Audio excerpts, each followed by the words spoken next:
Welcome to part 2 of our Expressionism series. If you have not seen part 1, we will leave in the link to it in the description below. In part 1, we talked about the art movement of Expressionism and how the composer Arnold Schoenberg brought it to life in music. In this video, we will be exploring the lives of music of Schoenberg's two famous students, Anton Vabren and Anton Vabren. The music of these two individuals has huge impacts on the development of music written for horror films. My name is Eva Pei. And I'm Anthony Olson. In this video, we will continue our discussion of Expressionism and how this style of music would lay the foundation for horror movie music.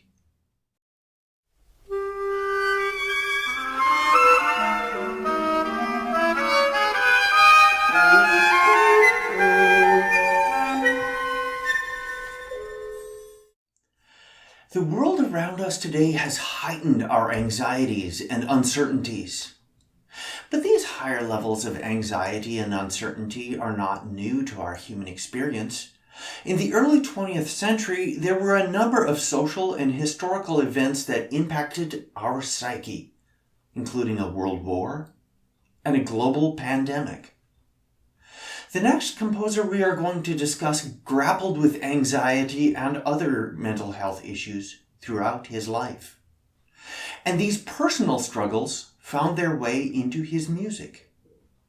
He went so far as to write an opera that explores the struggles of poverty and social class, as well as mental health problems.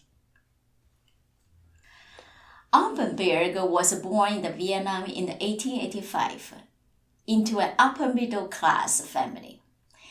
His father was a successful export merchant, and his mother was a dedicated homemaker who came from a wealthy family. And thus, he enjoyed a fairly comfortable life throughout his childhood. He received piano lessons early in his youth, taking lessons from his aunt, who was an accomplished amateur pianist. By his late teen years, he had composed over a dozen songs, but had not yet had any formal training in composition. At the age of 17, he fathered a love child with the servant girls in the family household. That same year, he failed his final exams, forcing him to delay his high school graduation until following year. In early adulthood, Berg began a career as an accountant, and it was during this time he met Arnold Schoenberg. Berg studied music with Schoenberg for about 6 years, learning counterpoint, music theory, and harmony. He sketched out drafts for several piano sonatas and a number of songs. He also became part of Vienna's cultural elite during this time, and his friend group grew to include musicians, writers, painters, and architects of the day. He also met a singer named Helene Nahowski. Helene came from a very wealthy family, and as the two developed a close relationship and considered marriage, they garnered hostility from her family. But the two were soon married. In 1915, Berg was called to serve in the Austrian army, and he served his country until the end of First World War I. This experience left a lasting impression on his work as composer.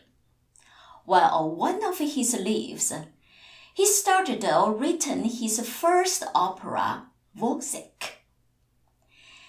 This work would become one of the most influential musical compositions of the 20th century. With Wozzeck, Berg joined the ranks of many musicians, artists, playwrights, and writers impacted by the experience of the Great War. Many from this time drew inspiration on their time in the military. The first full-length horror film was written by two retired soldiers, the German and Austrian writer Hans Janowski and Karl Mayer. Their 1920 silent film, The Cabinet of Dr Caligari, is a prime example of how the Expressionist art movement impacted the silent film era. Sadly, the original score to this film has been lost over time. After the war, Berg went back to Vienna and began teaching while continuing to compose. And by the 1922, he had a complete Wozzeck. And the first performance was in Berlin in 1925. This exploration of mental disorders through theater and music is perhaps the pinnacle of Expressionism in the performing art. In addition to traditional singing and the vocal technique of speech stimmer, which we discussed in the part 1, Berg also used another vocal technique, one that became known as Sprechgesang. Sprechgesang is a sort of a middle ground between singing and the speech stimmer. Berg described it as a rhythmic dictation, emphasizing the note value more than the pitch. It is loosely defined as a sliding between notes with the ease of speaking, or not break off the singing sound. Wozzeck is an excellent example of psychological horror. And the work is sort of a bridge between 19th century authors like Edgar Allan Poe and modern day writers like Stephen King. The libretto was written by Berg himself and is based on an unfinished German play. The plot follows the life of an impoverished soldier who suffers from madness and visions. The story is along the lines of the 1990 film Jacob's Ladder. Wozzeck's mental health disorders include a fear of dusk and hallucinations of death and destruction, conditions that can be considered signs of PTSD, something that was referred to as shell shock in the post-World War I era. In the story, Wozzeck is humiliated by his captain, who would criticize him for leading an immoral life. Wozzeck and his girlfriend Marie had a son together. Marie eventually abandons Wozzeck and has an affair with a drum major. A drum major brags to Wozzeck about his catching and then assaults him. Wozzeck also suffers abuse at the hands of his doctor, who experiments on him. He later goes to find Marie, bring her to a pond, and stabbed her to death. After throwing his knife into the pond, he becomes afraid that someone else might find this incriminating evidence of his crime. He decides to wade out into the water to retrieve the knife, but drowns in the process. The captain and the doctor are passing by, but do not try to rescue him. And the opera closes with their son learning of his mom's death, but is indifferent to the news. This opera is one of the most horrifying musical portrayals of psychological illness. Berg uses expressionistic compositional techniques to great effect, triggering our innate fight or flight response. And those techniques would be used and developed further by film composers in later decades. Here are short excerpts from this work. Hörst du, es wandelt was mit uns da unten.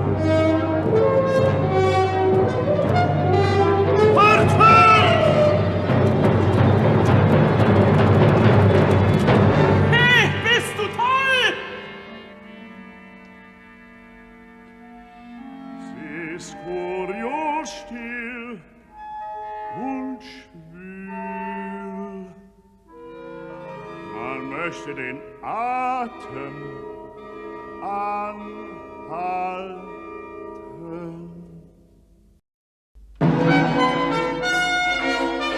Ich bin ein Mann, ich hab ein Weibsbild. Ich sag ihm, ein Weibsbild, tot, von Chambumayos.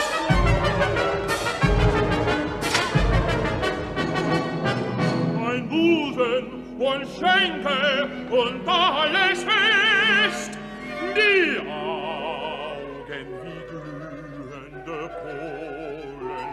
Gott von mein Weibsbild, ich sag ihm, hey, wer ist es denn?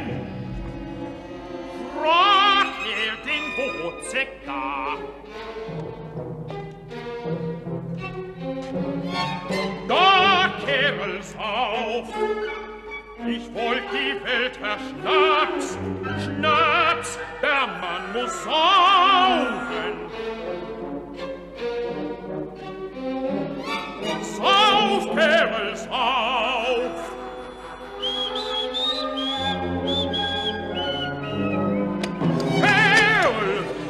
Soll ich dir die Zunge aus dem Hals ziehen und sie dir um den Leib wickeln?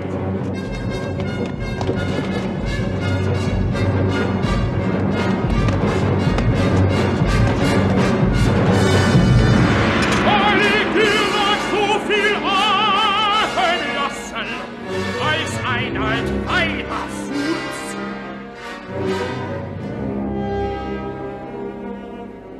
Soll ich?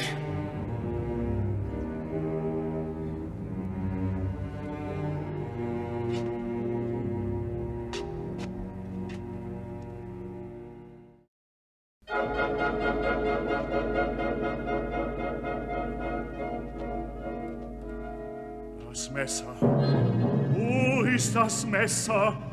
Ich hab's da gelassen. Näher, noch näher. Mir graut's.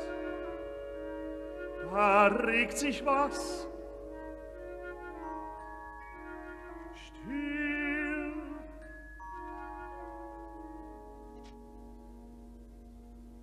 Alles still und tot. Mörder, Mörder! Ha! Ruft's! Nein, ich selbst. Marie, Marie, was hast du für eine rote Schnur um den Hals? Hast ihrer schöne Halsband verdient, wie die Ohrringlein mit deiner Sinn. Was hängen dir die schwarzen Haare so wild? Mörder, Mörder, sie werden nach mir suchen, das Messer verrät mich. Da ist's.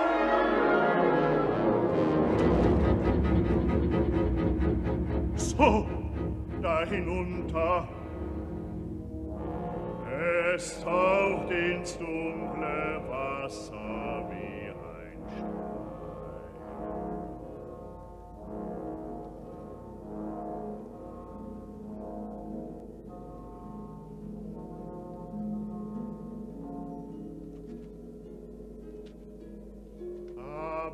Der Mond verrät mich. Der Mond ist blutig. Will denn die ganze Welt es ausplaudern? Das Messer, es liegt zu weit vorn. Sie finden's beim Baden oder wenn sie nach Muscheln tauchen. Ich find's nicht. Aber ich muss mich waschen. Ich bin blutig. Ein Fleck und noch einer.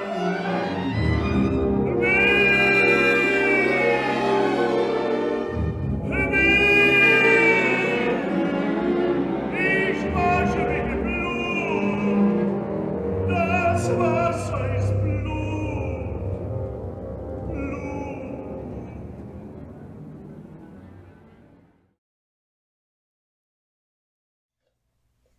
In 1935, Berg died in the blood poisoning.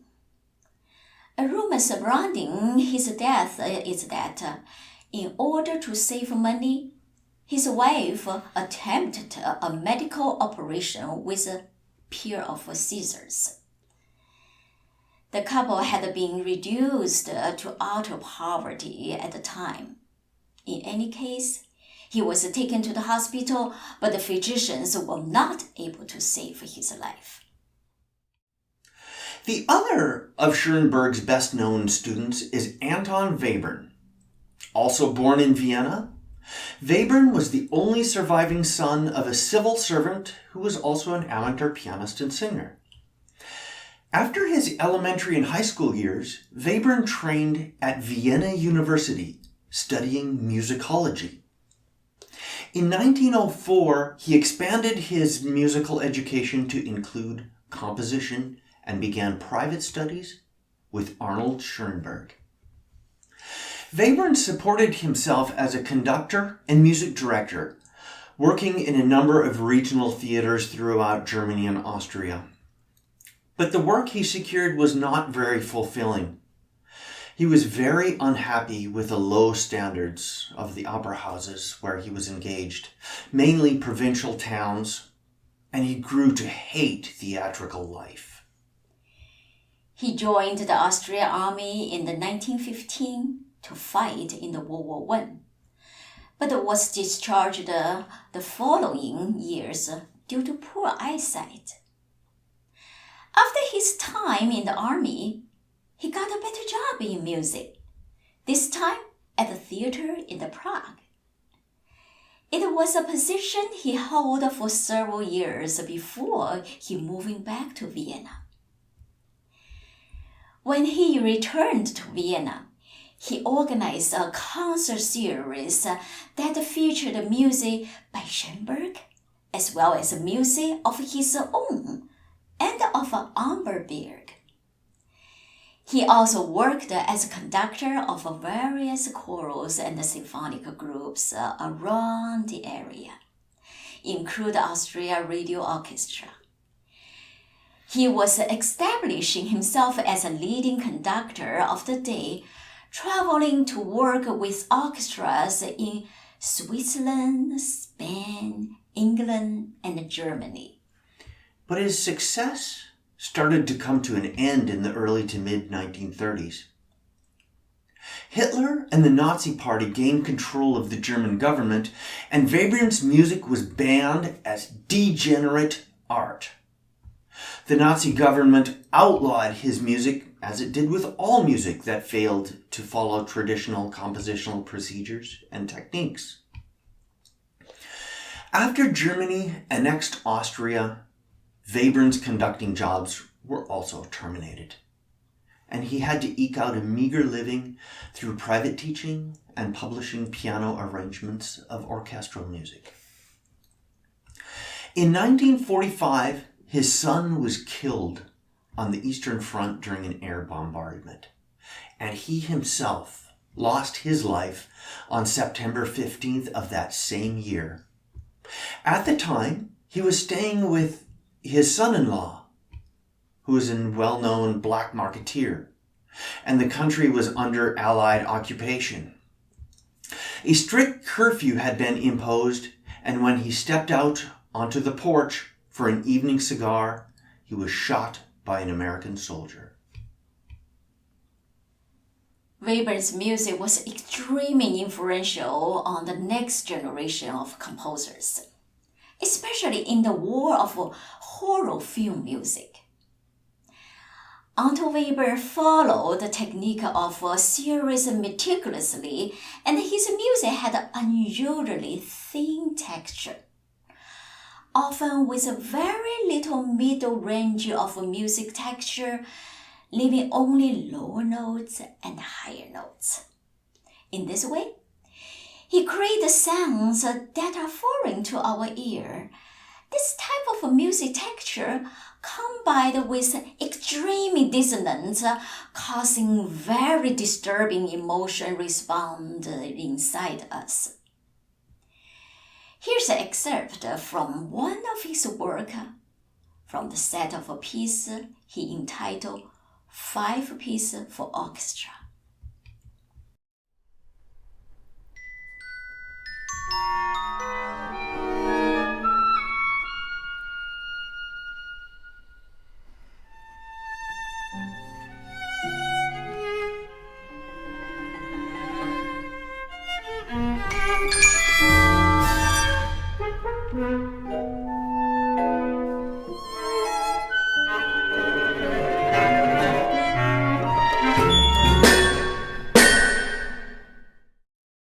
Notice the combination of higher tones and lower tones, without very much in the mid-range.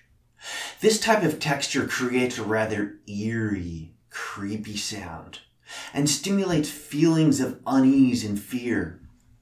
This is an example of the techniques that film composers adapted in their work in horror films. And rather than go into an analysis of the music or how this type of music evokes these emotions, we will leave our discussion here. There are a number of YouTube videos by excellent content creators that outline the compositional techniques that make for good horror film music, and we will include links to some of those in the description down below. We will also include a list of our sources and recommended reading in the description, as well as links to the musical examples we shared in this video. We hope you have enjoyed this brief looking at the Expressionism and the life and the music of the composer who brought this artistic movement into music. Thank you for tuning in, and we will see you in the next video.